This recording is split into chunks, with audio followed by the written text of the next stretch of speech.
12th standard students, welcome to the first lecture of Maths 2 of your academic year, Commission, Brokerage and Discount. So let's start with the theory part. Commission and brokerage agent. When transactions like sale, purchase, auction, etc. are done through middlemen, such middlemen are called agents. The charges to be paid to an agent for doing the work on behalf of some other person is called principal or is called commission. मतलब अगर आपके कोई भी transaction के बीच में कोई middle man आता है उसको एक सर्टेन कमीशन देना पड़ता है या वो एक सर्टेन कमीशन चार्ज करता है। आप जब घर खरीदने जाते हो तो जो एस्टेट एजेंट होता है वो आपको डायरेक्टली दूसरी पार्टी से या डायरेक्टली सामने वाले सेलर से नहीं मिलाता है। वो आपको आपकी बात लेके उस सेलर के पास जाता है, वो सेलर की बात लेके आपके पास आता है। ये वो उस मिडल मैन का जॉब रहता है। तो इसलिए उसका वो जब आप ट्रांजैक्शन करते हो, जब आप घर खरीदते हो तो वो उसका आपको कमीशन चार्ज करता है उतना 2%, 5%, 1% जितना भी हो। समझो आप कोई भी चीज़ खरीद रहे हो, कोई भी एक सुपरमार्केट से चीज़ खरीद रहे हो तो समझो सुपरमार्केट अगर कमीशन चार्ज करता है तो क्या करता है, समझो वो 5% चार्ज लगाता है, अपना 5% कमीशन लगाता है एक चीज़ पे। तो अगर आप कोई भी चीज़ 100 रुपये की खरीद रहे हो उसके 5% के हिसाब से आपके उस सुपरमार्केट वाले ओनर को 5 रुपया जाएगा 100 में से, और 95 रुपीज़ जो ओरिजिनल सेलर था उसके पास जाएगा। ये कमीशन का एक पर्टिकुलर फ्लो होता है कैश का। Principal refers to an individual party और parties participating in a transaction. Principal मतलब कि एक कोई भी पार्टी जो ट्रांजेक्शन में पार्टिसिपेट कर रही है उसको प्रिंसिपल कहा जाता है। मतलब उसकी एक अमाउंट को भी प्रिंसिपल कहा जाता है। बट इस एक केस में प्रिंसिपल मतलब जो पार्टीज ट्रांजेक्शन में पार्टिसिपेट कर रही है उनको प्रिंसिपल माना जाता है। Commission, the charges paid to an agent for doing some work on behalf of principal is called commission. कोई भी प्रिंसिपल के बिहाफ पे, कोई भी एक बायर या सेलर के बिहाफ पे जो जब एक मिडलमैन सामने वाला ट्रांजेक्शन कंप्लीट करवाता है तो उसका एक कमीशन चार्ज करता है। The commission or remuneration paid to an agent is generally fixed as some percentage of the value of the transaction. ये मतलब एक सर्टेन परसेंटेज रहता है जो उस ट्रांजेक्शन का जो वो उसमें से हिस्सा निकालता है। ये समझो जैसे मैंने अभी आपको बताया कि 100 रुपये की चीज़ खरीदते हो और वो 5% चार्ज कर रहा है, मतलब 100 रुपये में से 5 रुपया उसका होता है। या अगर कोई भी चीज़ दूसरी खरीद रहे हो, समझो 50,000 है और उसका 8% है तो उसका 8% में जो 50,000 से जो अमाउंट होता है 15,000, 2,000, 4,000 कितना भी हो सकता है वो, तो वो उतना 8% अमाउंट कमीशन के केस में जाता है जो मिडलमैन को मिलता है। Following are the different types of agents named according to their specialization. अब एजेंट्स भी दूसरे टाइप्स के होते हैं। Commission agents, a commission agent is a person who buys और sells goods on behalf of his principal and gets commission for his service. ये मतलब ऐसा ज़रूरी नहीं है कि समझो मुझे कोई भी चीज़ बिकवानी है या कोई भी चीज़ खरीदनी है तो मैं अपने मिडल मैन को जाके बोलूँगा कि मुझे ये चीज़ इतनी खरीदनी है तो इसमें से इतना तो 8% या 2% ले ले। बेस्ट एग्जांपल, आप सब लोग अपने छोटे भाई को नीचे कुछ खरीद के लाने बोलते हो तो बोलता है कि मुझे क्या मिलेगा, तो आप उसको कुछ ना कुछ सर्टेन इंसेंटिव देते हो, सर्टेन अमाउंट देते हो कि आपको तू अगर इसमें से लाएगा तो उतना पैसा तेरा, उतना पैसा का तू कुछ खा ले। So that is one thing about commission agents कि समझो अगर आप कोई भी चीज़ खरीद रहे हो या कोई भी चीज़ बेच रहे हो तो वो मिडलमैन के थ्रू बेच रहे हो तो उसको उतना सर्टेन अमाउंट ऑफ मनी, उतना certain percentage of that transaction आपको देना पड़ेगा। Broker is an agent who brings together the buyer and the seller for the purpose of purchase or sale. This commission is called brokerage and is charged to both parties. Broker क्या होता है? Broker आपके buyer को, broker आपके seller को, दोनों को साथ लाता है और फिर ट्रांजैक्शन अचीव कराने की कोशिश करता है। और ब्रोकर दोनों साइड को, बायर और सेलर दोनों को चार्ज करता है, दोनों की तरफ से पैसे लेता है। Auctioneer, an auctioneer is an agent who sells goods by auction. He sells goods to the highest bidder. Many a time name of the principal is not disclosed in the transaction. आपने options देखे होंगे, IPL के होते हैं, दूसरी cricket leagues के होते हैं या कोई भी चीज़ के होते हैं, उसमें क्या होता है प्रिंसिपल का नाम नहीं लिया जाता। वो लोग सिर्फ अपने नंबर का, मतलब अपने नंबर का प्लग कार्ड उठाते हैं और बोलते हैं कि हम लोग इससे ज़्यादा बिड कर रहे हैं। बिड इन द सेंस कि जो चीज़ बेचने के लिए लगाई गई है वो लोग उसका ज़्यादा से ज़्यादा भाव लगाते हैं, और जो सबसे ज़्यादा भाव लगाता है उसको वो चीज़ बेच दी जाती है, और उसका नाम डिस्क्लोज ज़्यादातर केसेस में नहीं किया जाता है। Factor. A factor is an agent who is given the possession of goods and enters a contract for sale in his or her name. अब फैक्टर क्या रहता है? फैक्टर गुड्स का पोजीशन भी कर सकता है कि मतलब समझो कोई भी एक पर्टिकुलर सेट ऑफ गुड्स है, समझो बहुत सारे कप्स लाए गए हैं, कप्स इंपोर्ट किए गए हैं, तो उसके लिए फैक्टर का क्या केस रहता है? फैक्टर क्या करता है कि उन पर्टिकुलर गुड्स को ओन कर लेता है, उन पर्टिकुलर गुड्स को रख लेता है, और जब वो ट्रांजैक्शन होता है तो उसमें उसका भी नाम रहता है। And enters a contract for sale in his और हर ओन नेम, कि अगर वो फैक्टर पोजेस कर रहा है तो कॉन्ट्रैक्ट में उसका ही नाम आता है कि फैक्टर को बेचने वाला, गुड्स को बेचने वाला जो है वो फैक्टर, जो ओनर, जो फैक्टर है, जो इंसान है जिसने गुड्स रखे हुए थे, जिसने गुड्स संभाले हैं, उसी का नाम कॉन्ट्रैक्ट में आता है। Next is your del creditor agent. A del creditor agent gives guarantee to his principal that the party to whom he or she sells the goods will pay the sale price of the goods. If buyer is unable to pay after the transaction is completed, a del creditor agent is liable for the payment. Del creditor agent is a bit different because del creditor agent क्या करता है? del creditor agent क्या करता है?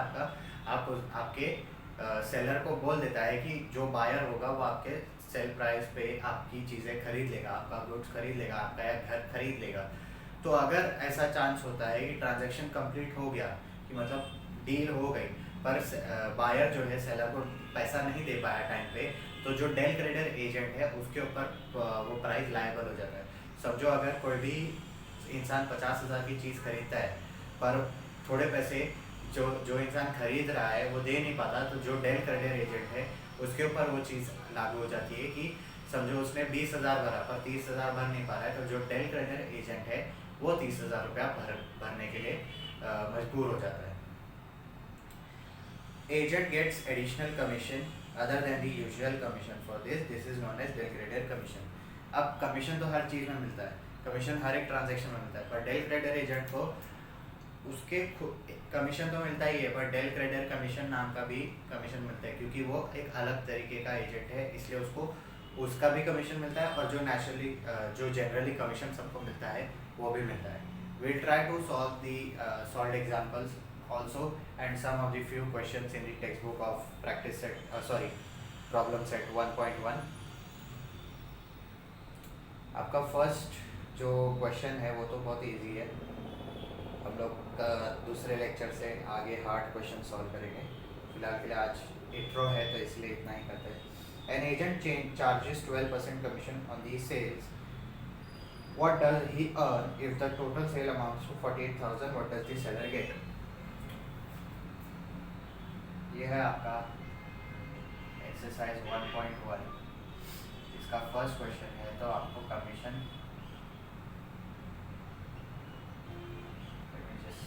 check the ink.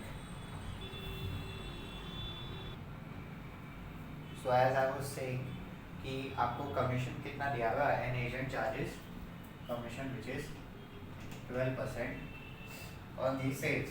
What does he earn if the total sale amounts to 48,000? Total sale आपको दिया हुआ है 48,000 rupees.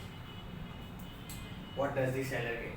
So first of all you have to also find out कि कितना कमीशन निकल रहा है, कितना कमीशन निकल रहा है इन द सेंस 48,000 तो चलो सेल्स हो गया, तो 48,000 टोटल नहीं मिलता है कभी भी सेलर को। 48,000 में से पहले कमीशन वाला, पहले जो मिडल मैन रहेगा वो अपना कमीशन निकालेगा, and then the remaining amount which the seller gets is his total amount. तो सबसे पहले आप इसका कमीशन फाइंड आउट करो।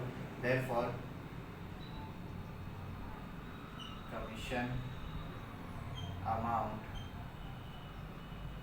Is equals to 48,000। ये कितना है आपका टोटल सेल्स, इस पे से कमीशन कितना है 12% का है, 12/100, 0 cut 0 cut 12 into 480, 12 8s are 96, 12 8s are 96, 12 4s are 48, 48 plus 9 7 5 7 6 0। आपको कमीशन आ रहा है 5760 का। तो अगर आप 48,000 रुपीज़ में से 5760 आप कमीशन वाले मिडलमैन को दे दे रहे हो तो आपके पास जितना बचेगा वो आपका सेलर प्राइस रहेगा। Therefore the amount the seller gets is equals to 48,000 minus commission, which is 48,000 minus 5760 cut 10 minus 6 4 9 minus 7 2 48,000 okay 8 minus 5 7 minus 5 2 4 2 2 42,240 rupees। फिर आप indirectly आंसर में लिखोगे therefore the amount the seller gets is equals to 42,240 rupees। Take a good look at this one and then we will solve one more question and then we will end the lecture। So the next question is the exercise 1.1, third question, slightly tricky because थोड़ा सा दिमाग लगाना पड़ेगा, apply logic। Miss Saraswati was paid 88,000 as commission।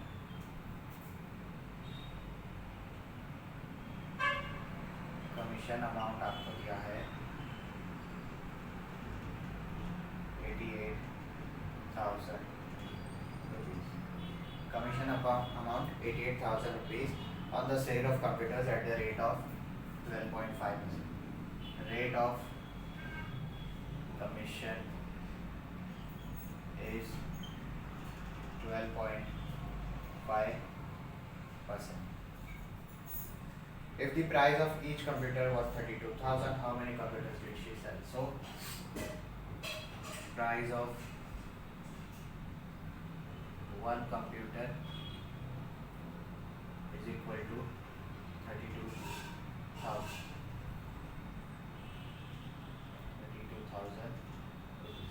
आपको find out करना है कि उसने टोटल कंप्यूटर्स कितने बेची तब जाके उसको 88,000 कमीशन मिला। तो सबसे पहले you have the commission amount, you have the commission rate. आपको बस पहले क्या फाइंड आउट करना है? Selling price. Therefore total sales into rate, या फिर आप लिख सकते हो 88,000 is equals to total sales into 12.5 upon 100, क्योंकि यही हुआ आपके टोटल सेल्स जितने होते हैं उसमें से 12.5% निकालोगे तो आपको 88,000 ही आने वाला था। Next you have therefore total sales is equals to 88,000 into 100 upon 12.5।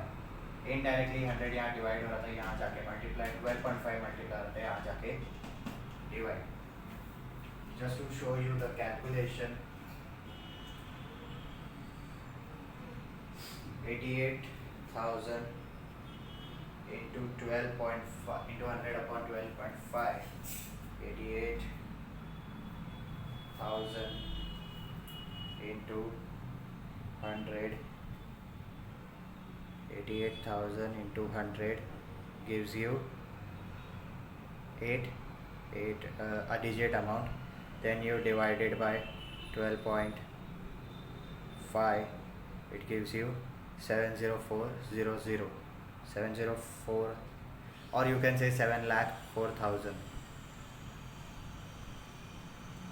7,04,000। You got the answer as 7,04,000। मतलब टोटल अमाउंट कितना गया? 7,04,000।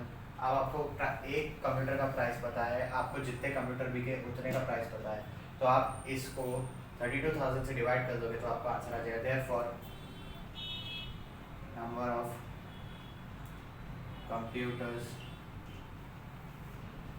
sold is equal to 7,04,000 upon 32,000. Again 7,04,000 divided by 32,000 is equal to 22.